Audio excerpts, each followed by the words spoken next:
नमस्कार। आज दिनांक है 9 अप्रैल 2025 दिन बुधवार। बात करते हैं आज सुबह की 10 बड़ी खबरों के बारे में। पहली खबर आई है ओडीओपी स्कीम का। योगी सरकार ने वन डिस्ट्रिक्ट वन प्रोडक्ट योजना को 2025-26 तक और एक्सपेंड करने का फैसला लिया है। इस स्कीम में हर जिले के एक यूनिक प्रोडक्ट को प्रमोट किया जाएगा। इससे लोकल आर्टिशियंस और स्मॉल बिजनेस को बड़ा फायदा मिलेगा। साथ ही एक्सपोर्ट भी बढ़ेगा। सरकार ट्रेनिंग, फाइनेंस और ग्लोबल मार्केटिंग में भी मदद करेगी। चलिए बढ़ते हैं अगली खबर की तरफ। दिल्ली देहरादून एक्सप्रेसवे रुका एक घर की वजह से। गाजियाबाद के मांडोला गांव में एक 2 मंजिला मकान एक्सप्रेसवे के बीच में आ रहा है। सुप्रीम कोर्ट तक मामला गया, लेकिन घर अभी तक नहीं हटा। इस वजह से पूरे दिल्ली देहरादून एक्सप्रेसवे का उद्घाटन टल गया है। सरकार जल्दी समाधान निकालने की कोशिश कर रही है। चलिए बढ़ते हैं अगली खबर की तरफ। महाकुंभ में digital lost and found centre.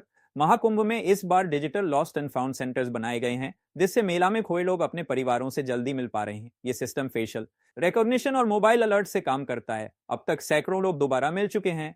ये इनिशिएटिव्स पुलिस और टेक कंपनीज की पार्टनरशिप से लॉन्च किया गया है।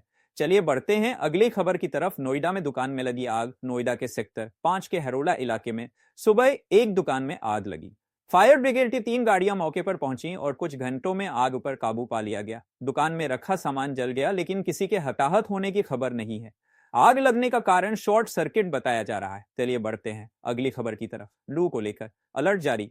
मौसम विभाग ने उत्तर प्रदेश समेत कई राज्यों में हीटवेव को लेकर अलर्ट जारी किया है। अगले 10 दिनों तक तापमान 42 से 44 डिग्री सेल्सियस तक जा सकता है। लोगों को दिन में बाहर ना निकलने और पानी ज्यादा पीने की सलाह दी गई है। खासकर बुजुर्गों और बच्चों को सावधानी बरतने की जरूरत है। चलिए बढ़ते हैं अगली खबर की तरफ। रील बनाने के चक्कर में युवक ने जान जोखिम में डाली। उन्नाव में एक युवक ने इंस्टाग्राम रील बनाने के लिए ट्रेन के नीचे लेटकर वीडियो शूट किया। वीडियो वायरल होते ही पुलिस ने उसे गिरफ्तार कर लिया। रेलवे ने इसे खतरनाक और गैरकानूनी बताया है। युवक को सोशल मीडिया पर स्टंट दिखाने का शौक था, लेकिन अब वो जेल में है। चलिए बढ़ते हैं अगली खबर की तरफ। अप में रूफटॉप सोलर का पोटेंशियल बढ़ रहा। उत्तर प्रदेश में 2024 में सबसे ज्यादा रूफटॉप सोलर इंस्टॉलेशन हुआ है। लोगों को बिजली बिल में भारी राहत मिल रही है। हालांकि अब भी परमिट और कनेक्शन जैसी कुछ दिक्कतें हैं, जिन्हें दूर करने के लिए सरकार नई पॉलिसीज ला रही है। इससे सस्टेनेबल एनर्जी को बड़ा बूस्ट मिलेगा। चलिए बढ़ते हैं अगली खबर की तरफ। सीएम धामी ने लॉन्च किए मोबाइल साइंस लैब्स। सरकारी स्कूल्स के बच्चों को प्रैक्टिकल और मॉडर्न साइंस एजुकेशन देने के लिए सीएम पुष्कर सिंह धामी ने 9 मोबाइल साइंस लैब्स लॉन्च की है। ये लैब्स रिमोट एरियाज तक जाएंगी और बच्चों को एक्सपेरिमेंट्स और मॉडल्स के जरिए साइंस सिखाया जाएगा। इनिशिएटिव का एम है स्टूडेंट्स में साइंटिफिक सोच डेवलप करना। चलिए बढ़ते हैं अगली खबर की तरफ। टीचर्स की कमी के बावजूद 650 ट्रेंड टीचर्स अनएम्प्लॉयड। उत्तराखंड के कई स्कूल्स में टीचर शॉर्टेज है, लेकिन फिर भी 650 ट्रेंड बीएड और टेट क्वालिफाइड टीचर्स को जॉब नहीं मिली।